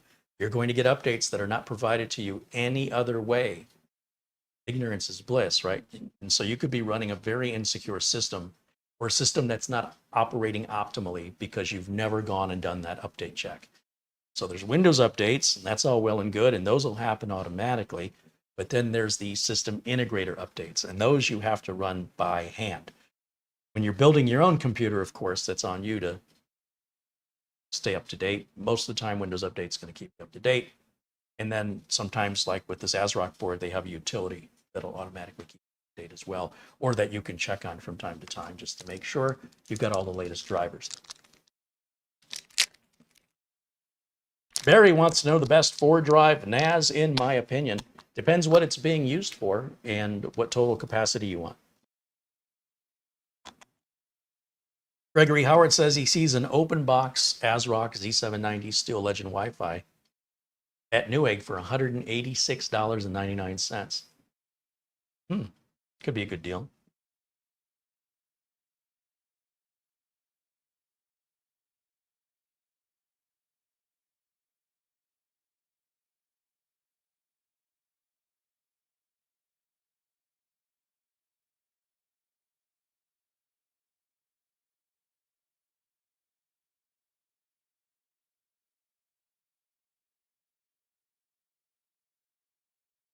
Lauren wants to know if I have a gaming rig.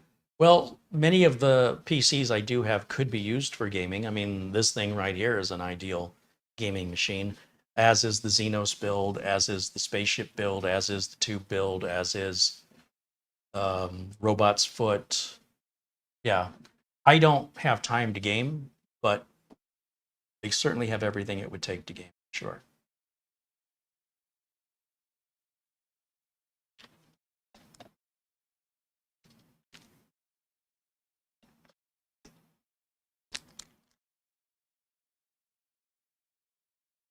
Hey, where's that minis forum? Let me see what it looks like. No, I want to open the box on camera, so oh, this is a Venus series. Yeah. There's no picture of it?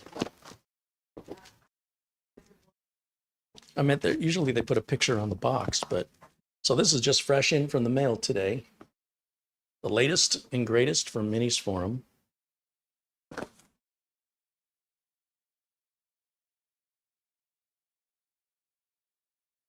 Let's say it's a Ryzen 9. I got to get my glasses. Wow, that's a little pocket rocket. Pocket rocket? Is that an appropriate term?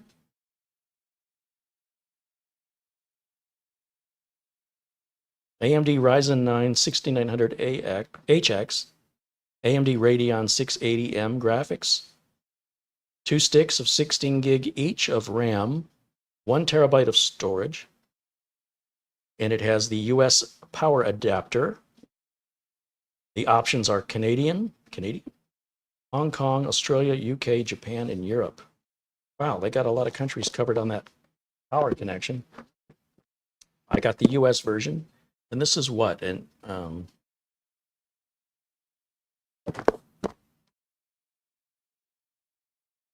see if I can bring it up over here.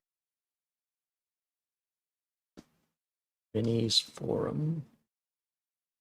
Oh, wrong keyboard. Minis Forum. So as I mentioned, Minis Forum is having their Halloween sale going on right now. Since we're just waiting here, waiting for downloads here, we'll show this to you. Go over here, let me go over here, go over there. There we go.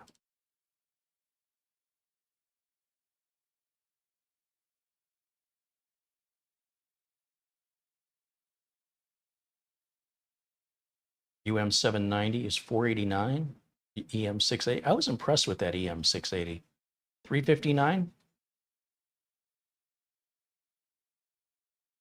Is this with the discount or is this an addition?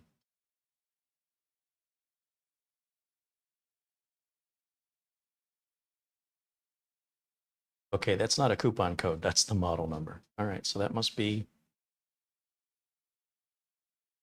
yeah, $60 off would be 609. Okay, so the NPV7, the UM773, I liked every one of these, by the way. UM100C, that'd be fine for like a home theater PC. Pretty weak, but you know, you get what you pay for. It's cheap. Venus UN1265, UM350. Which one did you say this was?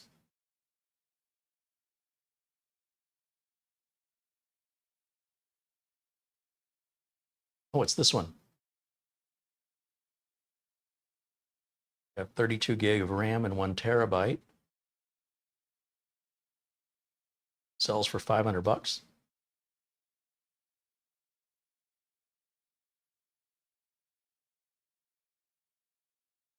Oh, it's DDR5 and USB 4. And it's an AMD Ryzen 9. Windows 11 Home installed.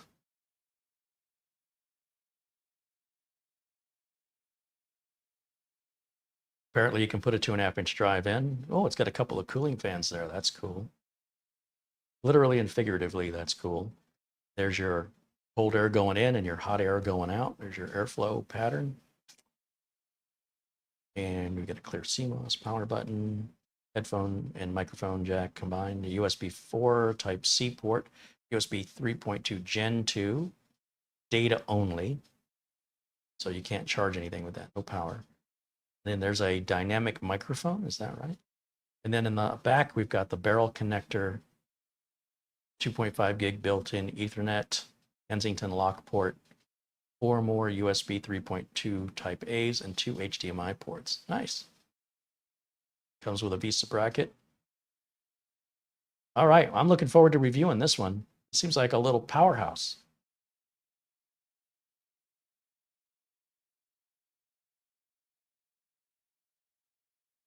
Okay. I'm gonna put this back over here. Are you done with it? All right, so this goes in this stack. This is the production stack. Things awaiting production. I have piles of this is waiting to be done. This is already done. I need to do something with it. And then there's a bunch of equipment right here in front of me that you guys can't see. It's underneath the camera. That's all in process, waiting for something, waiting on a part, or it's waiting on me to have time. And most of these don't have any owners, so there's no timeline. That's why they kind of sit indefinitely until I have enough time and I'm in the mood to put them up on the bench and finish them off. Because without a customer waiting, it's just gonna go where? You know what I mean? So usually I wait until I either have nothing else going on, or I've spoken to a customer and one of these systems over here aligns good with what they need. That's why when people reach out to me about it, hey, what do you have? I don't go through all that. I have too much. I say, what are you looking for and what is your budget? And then I can see if I can match something up for that. And about 50-50. Sometimes what people want is unreasonable. You know, they want a $1,500 computer for $350. It's not going to happen. Sometimes people reach out to me like I'm bargain basement Charlie, which I am not. I can sell you a very, very good computer at a very, very good price, far better than anybody else could sell it to you for. Matching the specifications, my price won't be beat. But some people get it in their own head that, you know, they're offering to do me a favor by buying my product. That's frustrating. I like to think that we're helping each other out. You know, if you want something I have and you're going to pay me for it, and I can accommodate what you need and what you're expecting, then you're helping me by paying me, and I'm helping you by selling you the product. A very good price, and it's a good high quality product. When customers or would-be customers don't recognize that I'm doing something for them in exchange for them paying me, if all they do is look at it as though they're throwing me a bone or something, that's not a good relationship that I want to engage in, because it really needs to be understood that we're helping each other. It's reciprocal. So if it's just you're doing something for me, but in your mind, I'm not doing anything for you, I'd rather not have you as a customer. Usually, customers are appreciative of the work I do, and I'm appreciative of the customers. So when one is not appreciative of the other, it's very difficult to maintain that lack of balance. So I generally say, hey, not the right guy for you to buy from. If that's the attitude, take your business elsewhere. But that doesn't happen that often. Now, with our drivers installed, that should be finishing our drivers, or there's still more? Oh, okay. Still installing some drivers here. Installation has been successfully completed. Great. Now let's go to control panel. Skip for now. Security.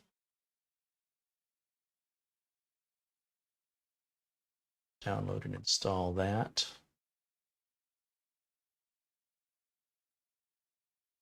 General updates, any more in there? Bluetooth update, we'll grab that one. And we'll do the power settings thing, because I don't want this to go to sleep on me. So power and sleep. I don't want this ever going to sleep, so we'll turn that to never. And this, let's say 3 hours. Back. Then we got the little search thing down here. I right click with Windows 10, right click on the taskbar, go to search. There's show search highlights. Click to remove the checkbox, and then that cartoony thing. So I don't know why we're not getting the full list of updates, but that's okay. I know there's more than just 2 updates, but we'll start with these 2, let these install, and then we'll restart the computer. And while we're waiting, we can just double check the device manager and make sure that the utility from ASRock did its job. Yeah, thing looks happy and perfect. And we can also check, right click, go to system, and verify. We've got the 13th gen Core i5 13500, 32 gigs of RAM, 10 Pro, 22H2. I can hit Control Alt Delete, go to Task Manager, details, performance, memory. Our memory is running at 5200 megahertz. Everything looks happy.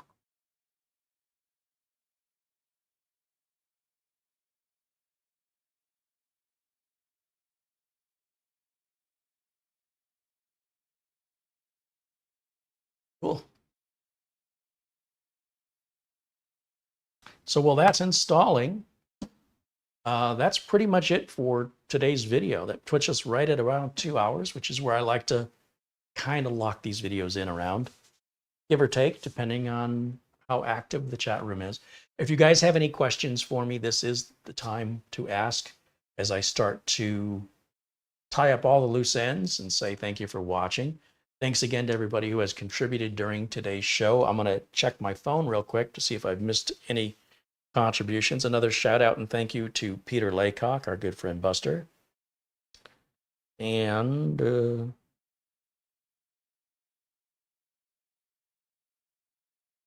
Nick Caffrey sent $20.20 via PayPal. Right on. Well, thank you, Nick.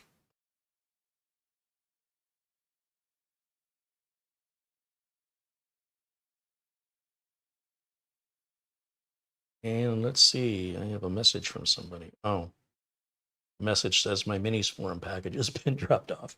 All right. So, what else? Thank you for all of the contributions during today's video. I'm going to try and find them. BayHome43 contributes $9.99 twice in Super Chat. Well, thank you, BayHome43, for supporting the channel. Michael Dane, thank you for your Super Chat earlier.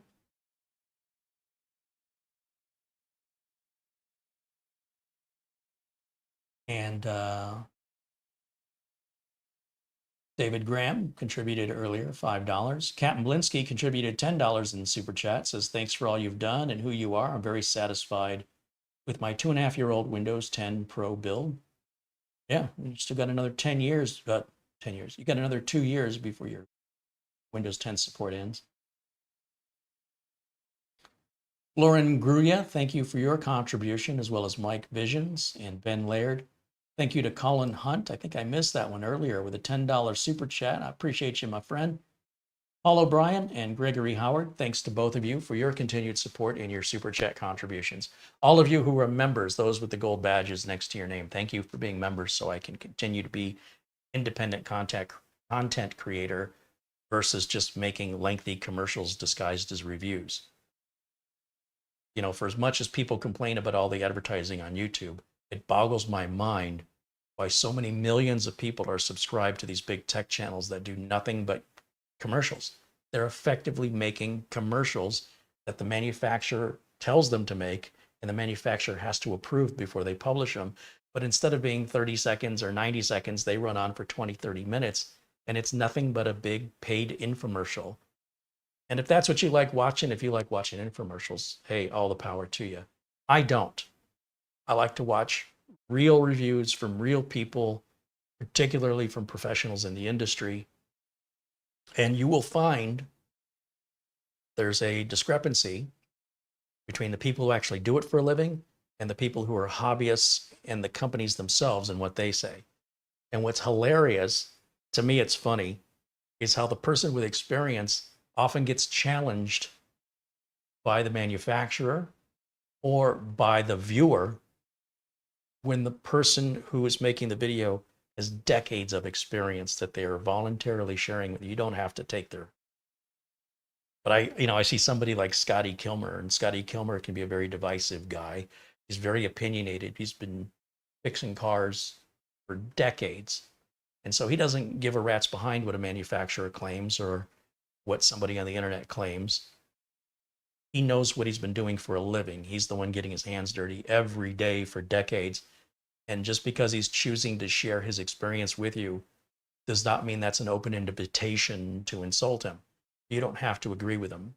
But everything he is telling you is true from his perspective. So unless you're in those trenches doing that same work, really in no place to debate with him. However, that doesn't stop anybody. And yet, when people make these long infomercials they get paid for by big manufacturers, people seem to think that's okay. It's very strange. It's a strange world.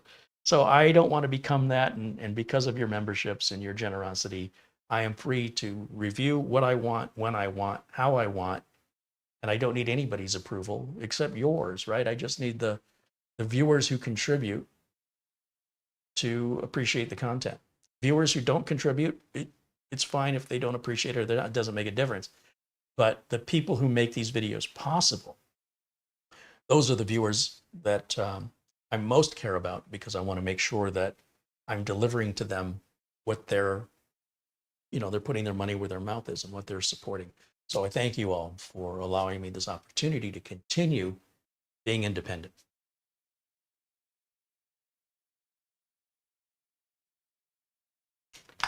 Just want to take a quick look here.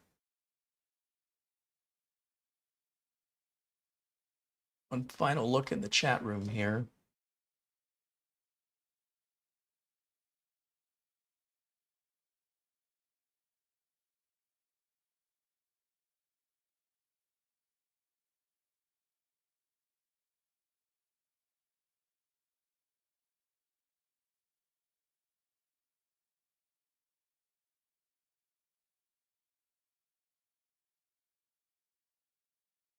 Doesn't appear that Martin Hogg ever responded to our questions about what drive he was testing and just. Oh, here it is. Just started working on a Lenovo IdeaPad. We'll need an ultra small Torx screwdriver to remove the base. Also, CPU Z shows 4 memory slots, but no details on blank. Yeah, it doesn't seem likely it's going to have 4 memory sockets.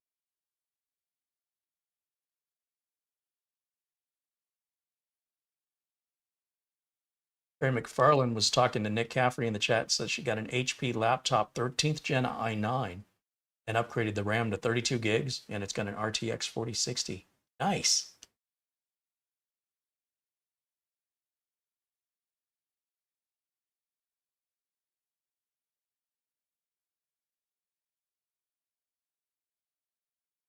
Sherry says she uses it with 2 external monitors at home to run all of her photo and video software. Adobe. Sounds like a good creator laptop for sure.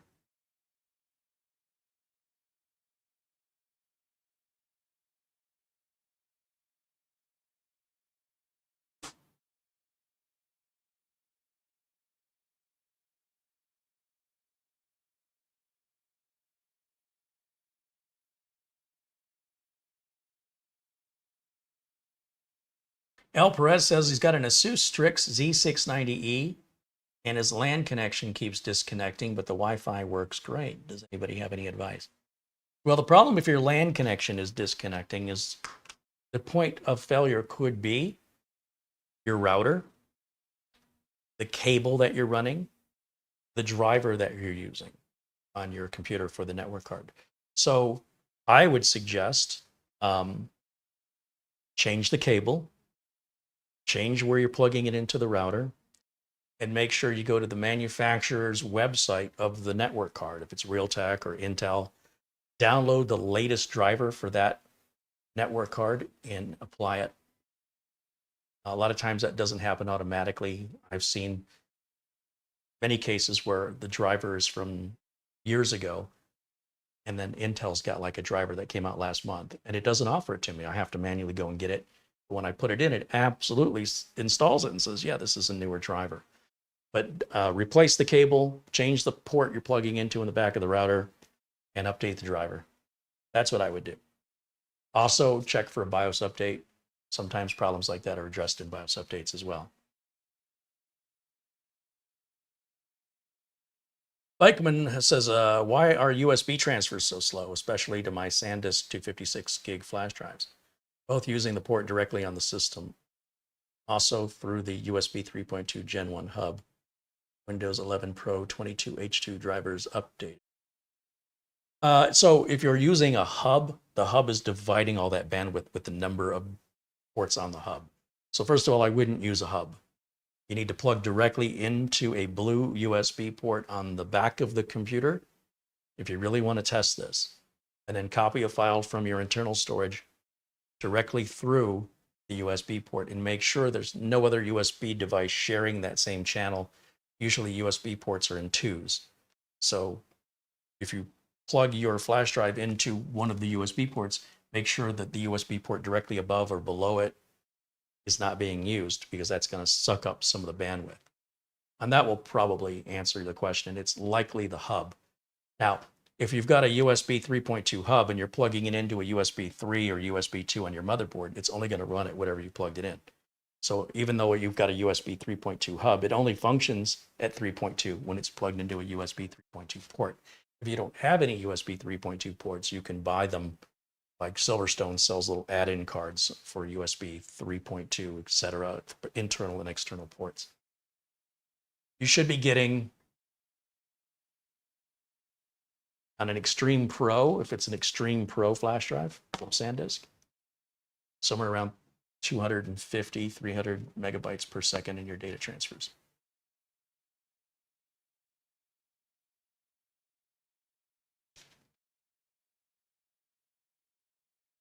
Hey, Mitch Morrison joins us and provides us the dad joke of the day.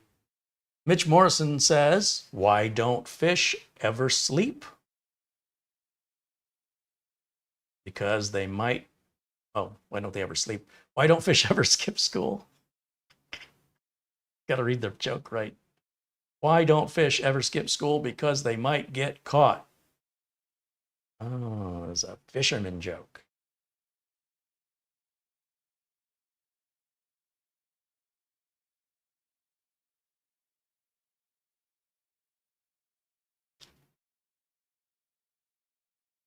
Gregory Howard contributes $5. He says he just picked up an ASRock SteelLegend with a coupon for $179.99.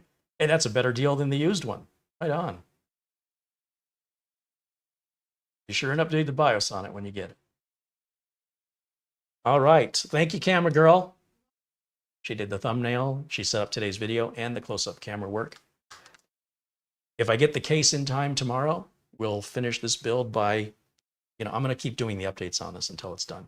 But we'll finish the build by adding the NZXT C650 power supply and the NZXT H510 case in white. And then at that point, I just need to activate Windows and it can go off to Beth. This is going all the way out to Florida. So it's a very, very long, it's over 2,000 miles, 2,500 miles. And it's going FedEx ground. So that's all going to be across the surface. It's not being put on a plane. So it'll probably take a good week to get there. It's about as far as you can go to the edge of the United States without falling off the edge. She's very far away. So I want to make sure this is all done as good as possible. Double check it, triple check it before I ship it, because I don't want to have her send it back for any reason. Jerry McFarland says, ooh, a white case and RGB. Nice. Yeah, picture it. Should look great. That means the other system that I built that's in the black case, the same system in the black case is available for sale at cost. So you can look up the parts list and add it to your shopping cart in Amazon or Newegg and see what the price is for all the parts. That's what I'm charging for it with sales tax. And then there's the shipping cost. So do know that's available. And then of course I have some older systems here. If you're interested in purchasing a system, either it's something you saw on camera, or tell me what it is you're looking for and how much you're looking to spend. And I will let you know if I have anything that comes close to that or matches that or have any recommendations for you. I'm not going to list off the inventory. It's ridiculous. It's too much inventory. It's too long for me to do that, for people to just shop. Let me know what it is you're looking for. I can make you a really good deal on something if I have it. If you want something brand new I just built, again, it's at cost. I don't make any profit from it. I'll break even, and you're essentially getting all the labor for free.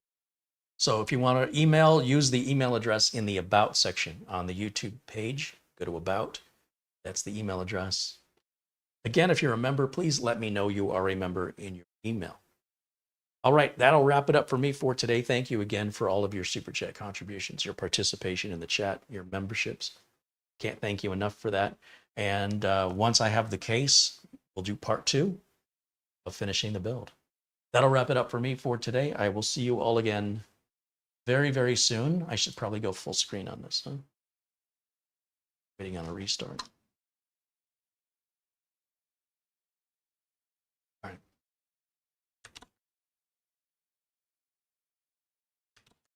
We'll see you all again very, very soon. Until next time, bye for now.